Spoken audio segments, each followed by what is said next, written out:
Hey guys, how's it going? Cheers. 17.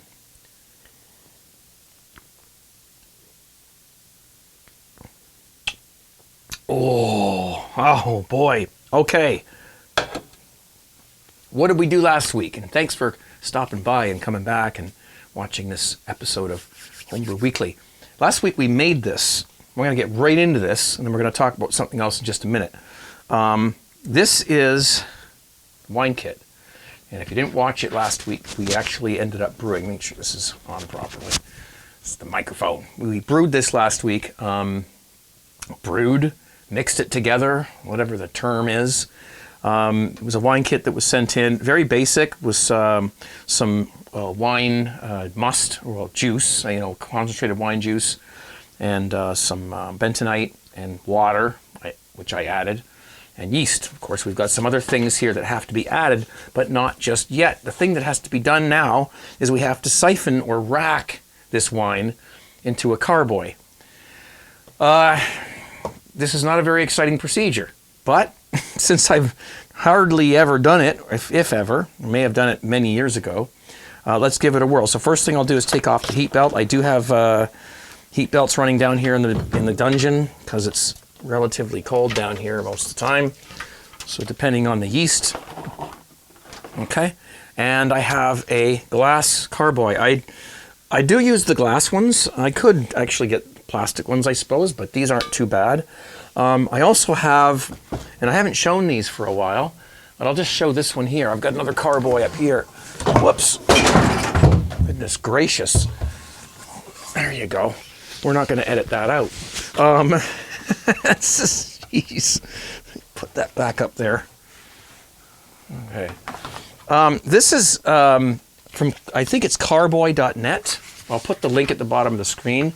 They sent me these a while ago, like over a year ago. And, I talked about them, and I'd like to reiterate. There are these little jackets that you can put your carboys in, and there's different sizes. So just to give these guys another plug, they haven't, I'm not getting anything for this, except I did get these at the time. But I would like to reiterate and plug these. They're awesome. They attach with a zipper. And once you get them on there, it makes these heavy glass carboys a lot easier to handle. Okay? So, but I'm not going to use that one today because this isn't the one I've got cleaned. I do have another one up there, but I just wanted to show that. You give them your measurements and they send you the proper sizes. So I like them and they're awesome. I don't have one on this one right here, but I probably could put one on if I wanted to. Let's just make sure there's nothing in that. It's been cleaned. What we'll do is we'll get some sanitizer. This is a little rubber stopper. I'll just rinse that off just in case anything got onto it. Now, when you make wine, a lot of people use the sodium metabisulfite for the sanitizer. And if that's what you've got, then that's what you use. But as a beer brewer, you tend to use something like Star San. And so then I'm going to get my really small, tiny funnel. It's just, just a smaller one that I use. Whoops. I'm going to have to put this on the floor, I guess. And I'm just going to pour the sanitizer into there. You can't see this, but it's just it's a lot easier to use a large thing like that so you don't make a mess.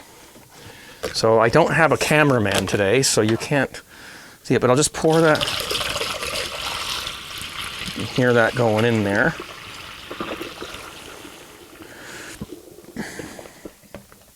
Okay. Put my small funnel back up on there. I've been teased about it. That's why I say it's small. It's okay. It's a big, beautiful funnel. And then we'll put that little rubber guy in there and we'll just give this a... It's already been cleaned and stuff. Okay, Star San. Once it touches things, 30 seconds, you're good to go. So I'll take that little guy out. And this is a very boring procedure. I apologize for that, but this is what we do when we brew wine. I'm going to put that sanitizer into this little basin here. Tell you a story in a couple of minutes about a trip to a beer store I went to, and has a little bit to do with the method of brewing that people use and what their tastes are, how fussy they are, whatnot. You know, it's just another little antidote that I have to share with you. So now that's clean. Now what do we need? Well, we need a siphoning hose. So this is my auto siphon thingamajiggy. I'll show you this. Can I find that? Where is that little? I can hear it in there. It's in there somewhere. Here it is. This one here, I'll have to use this one day to show you guys. It's another siphoner that I have that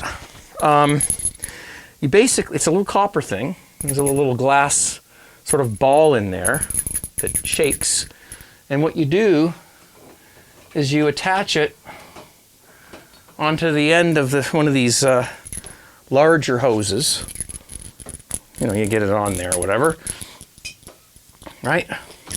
And then I don't want that to fall because it's been cleaned. And then what you do is you stick that in to the wine and you go like that, and it draws the wine up into the hose and down it goes into the secondary. So it's a really cool little thing.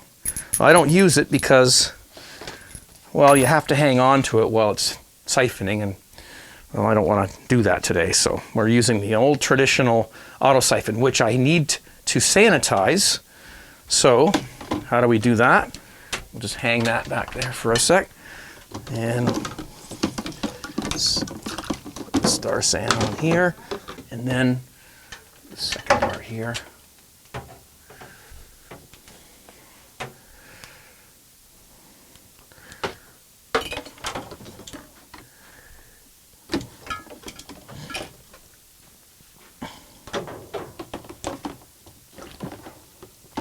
All right. As long as everything gets touched by the stuff.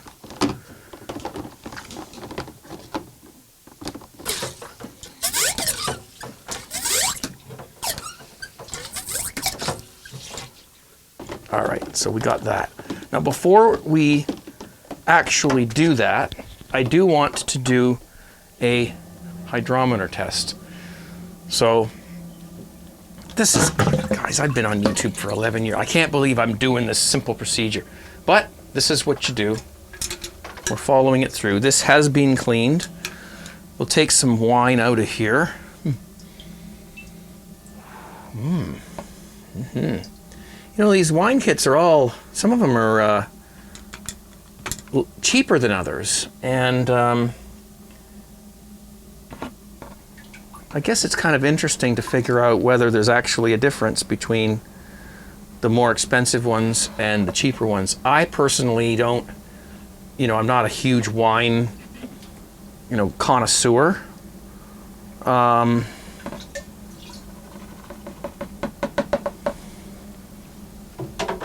That was sanitized, by the way.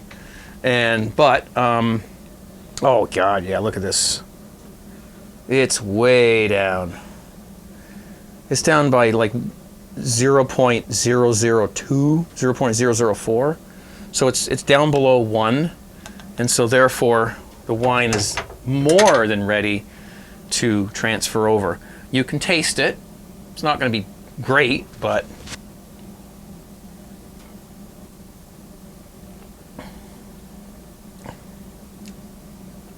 geez, it's not that bad, you know.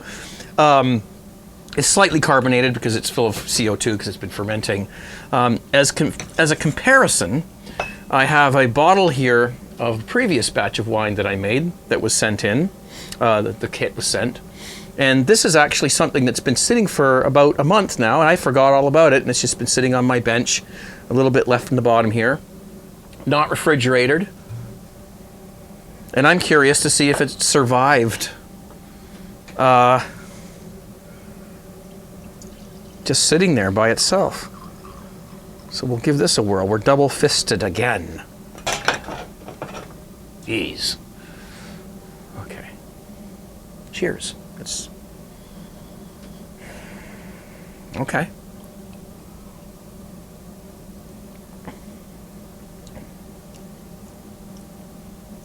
It's lost a bit of its flavor, but it's not bad. It doesn't taste as good as a freshly opened bottle of wine. So there you go. You know, probably would have been better in the fridge, but I forgot about it. I probably won't waste that though. It's not bad. It's not terrible. It's just not quite as sweet as it normally would be. Okay, let's get on with this. All right, so we'll put that down there. And this is probably not the most exciting video you've ever seen, but it is what I'm doing down here at the moment. Put that in the carboy, in the bottom of the carboy, and let's get this going. And there we go.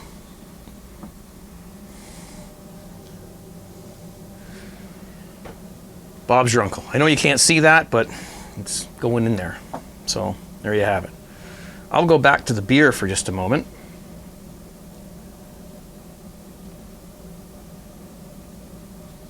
Now, I've talked about it a lot, and while this is, you know, going down, I've talked about it a lot over the years. The different methods of brewing beer. You know, extract, all grain, you know, partial extract, whatever, simple beer kits, whatnot.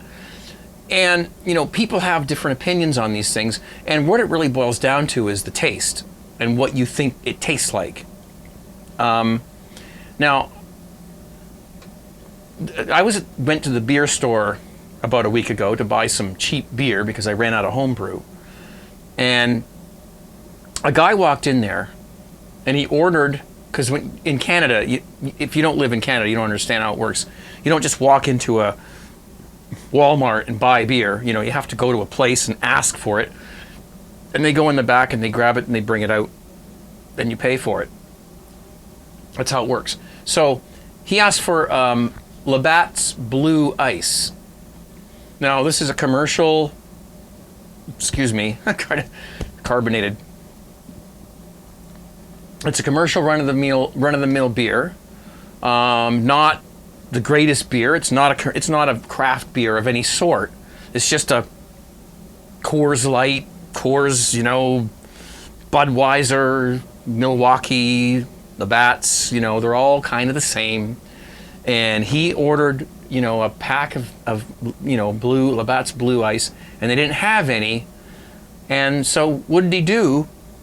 Well, he walked out. And I'm like, are you kidding me? You have to have that brand of beer. It's all piss water. It all tastes almost the same. All this commercial beer that you buy, this, you know, these big beer companies that just, you know, piss water, as I call it. But he had to have that one. If that were me, I would have said, oh, okay, well, then I'll take, you know, something else. Nope, he walked out. And it was snowing and blowing and blizzardy out. Wasn't a nice place to, you know, night to be out, you know, driving around.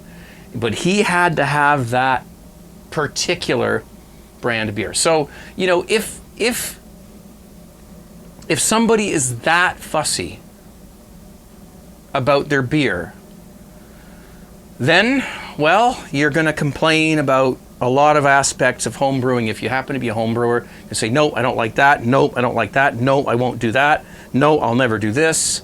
I don't like extract. I don't like all grain. I don't, you know, you're fussy and you're just going to be fussy. And that's the way this guy was. You know, he wasn't a home brewer, but I couldn't believe it. I mean, I'm in there and I'm ordering the cheapest beer that they have just to get me through a Friday night during my live broadcast. You know, I don't, you know, whatever. And he had to have that certain one. So, you know, when it comes to making your own beer, you know, if your palate is that sensitive, and some people's are, and I'm not complaining, and I'm not putting anyone down. I'm not trying to be condescending, if your palate is that sensitive, then yes, you're gonna have a preference. You're gonna have preferences with yeasts and extracts versus all grain and all this kind of stuff. You're gonna have a very honed or narrow, I don't know, range of flavors that you're gonna be able to drink and enjoy. I'm not generally like that. I have obviously my preferences. I like certain beers more than others. Much more and much less.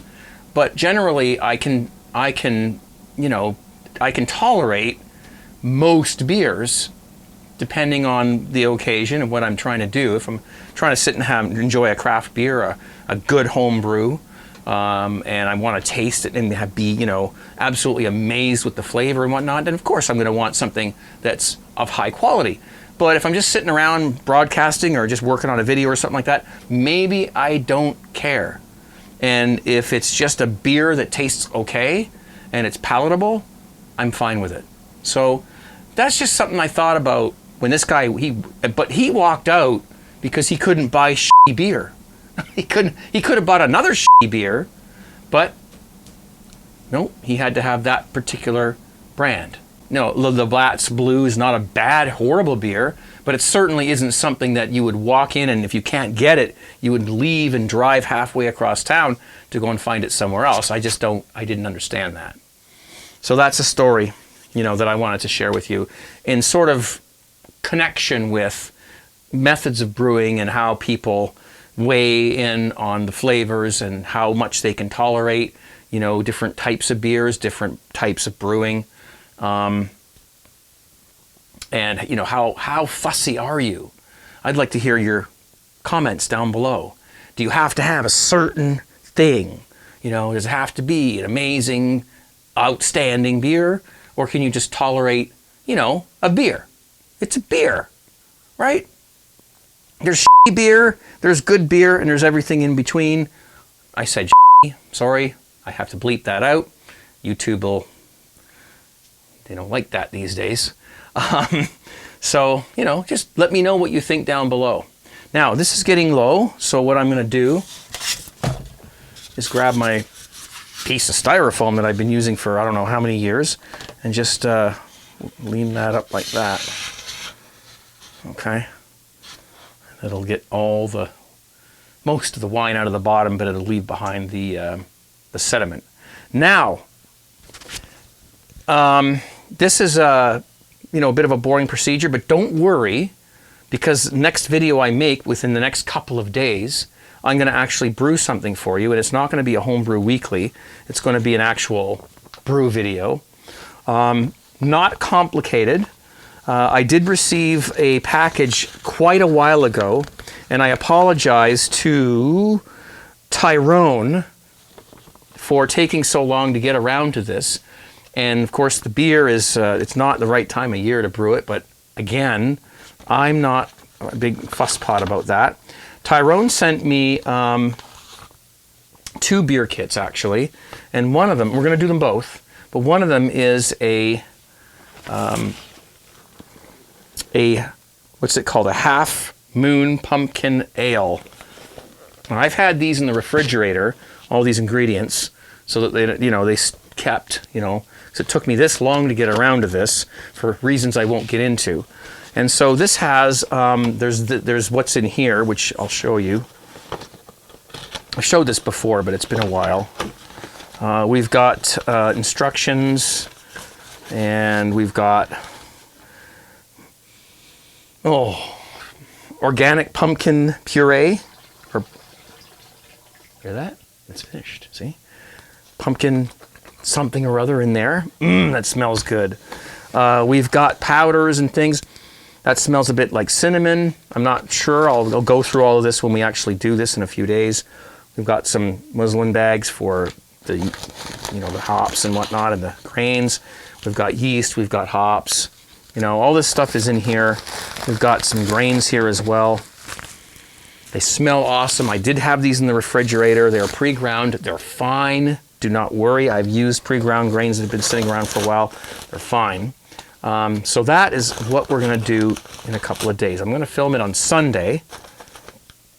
So whenever you're watching this, this is being filmed on Thursday night. So in a couple of 3 days, I'll be filming that, the brewing of this, and then you can follow along. There's one hop edition, it looks like.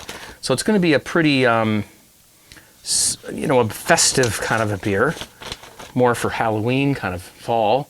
But I didn't get a chance to brew it back then, so we're going to do it now. And it came with some liquid malt extract. So it's an extract. I put that extra thing on it because it was sticky. It's an extract beer, and I'm perfectly fine with that. That's why I brought up this whole guy walks into the beer store and if he can't get that brand of beer, he's out. If you're used to drinking the best beer in the world, and then you go to one of these shitty beers, then it's not the best experience in the world, but deal with it. It's not the end of the world. The guy should have ordered something else. I mean, it's silly. It was a blizzard out. So, for me, extract beer is fine. I do not mind it at all. In fact, I enjoy it very much. And I have done all grain. I haven't done it in a while. I'll admit that. So, I don't know, sue me, I guess. I mean, I just haven't done it in a while. Haven't had the time. And it's not to say I won't do it again, but I just haven't. Because, and nothing against all grain brewers out there who have all these big setups and all their, kettles and whatnot. Nothing against that. Everyone has their own way of doing things. And everyone's got their own lives and their own time and their own schedules and their own budgets and their own space and their own this and that. And so all of us have, different reasons for what we do. And for me personally, extract brewing is perfect for me. It's a time saver. I like the flavor. I think I get excellent quality beer out of it. And that's just my opinion. I'm not that guy who walked into that beer store and wouldn't tolerate any other brand but that particular one. I'm a guy who likes beer, and I'm willing to try anything. If it's not the best beer in the world, or if it's not something that's, something I would prefer, it's okay. I'm not going to throw it away. I'm not going to refuse it. I'll still drink it, and I'll still enjoy it because it's beer. There's millions of ways of making chili. Right? I've had everything from the can that you buy in the store all the way up to, good chili, which, by the way, I happen to think I can make really good chili. So, I've had all those things in between. They're good. I don't mind. Neighbor made me chili a few years ago. It wasn't the best, but I ate it. It was nice. Nice of her to bring that to me, and I ate the thing. Same thing goes with, and just about anything else when it comes to food or beverages. There's a big range of quality in things, and I'm not going to say, oh, no, I won't eat this because I don't like it. I'm not like that. I'm good with just about anything. I'll try any food. I'll try any beverage, and I'm not really, really fussy about it. I'm going to say, yes, I like this. No, I don't really like it, but I'll eat it anyway because it's not bad.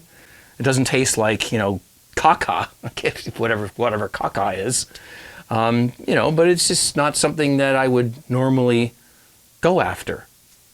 And so, anyway, that's kind of where I was going with this video. I wanted to, just express the fact that as a home brewer and a beer drinker, I'm not one of those people who traps myself in a box and says, I only like this, or I only like that, or I'll only brew like this. I'm not like that. I'm pretty open-minded. I'll try anything. I'll eat any food as long as it's palatable. And, I'll try anything, and I'm not going to puke or be sick because it's not something that I would actually normally prefer. I hope I didn't offend anybody, but, I'm not that fussy guy who says, nope, can't have that, nope, can't have that. I'm not like that.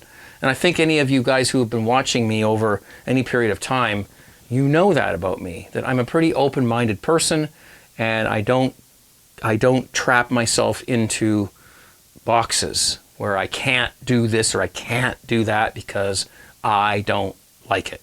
It's just not the way I am. Oh, this is where it would be nice to have one of those carboy cases because it's got the handles, but you gotta have, you know, I'm 52 years old. There's gonna come a day where I can't do this anymore, but let's give this a whirl.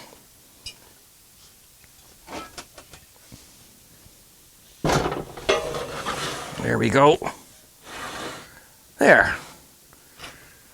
And what do we have for an airlock? Well, we can't use this one because it's a different size. Oh, yes, we can. There we go. The only thing is it's a little bit wet inside the mouth of the carboy there, so I'll have to dry that off. But there's that, and now we can let this sit, and I guess it's another week, and then we'll be adding some of this stuff. So next week on Homebrew Weekly, we'll go to the next step, which is to add a couple of these things and do some stirring. So we'll get to that at that point. Okay? All right. Well, thank you for listening to me rant. Thank you for watching, and please visit TG T-shirts, and please come back and watch next week. And in a few days, we'll be doing this wonderful, I can smell the pumpkin even on that paper there, this wonderful beer that will be being tasted in a couple of weeks when it's ready in the keg. So that's what we've got. Thumb up the video if you like it. Thumb it down if you don't. Be safe. Cheers. 17. See you guys. Thank you.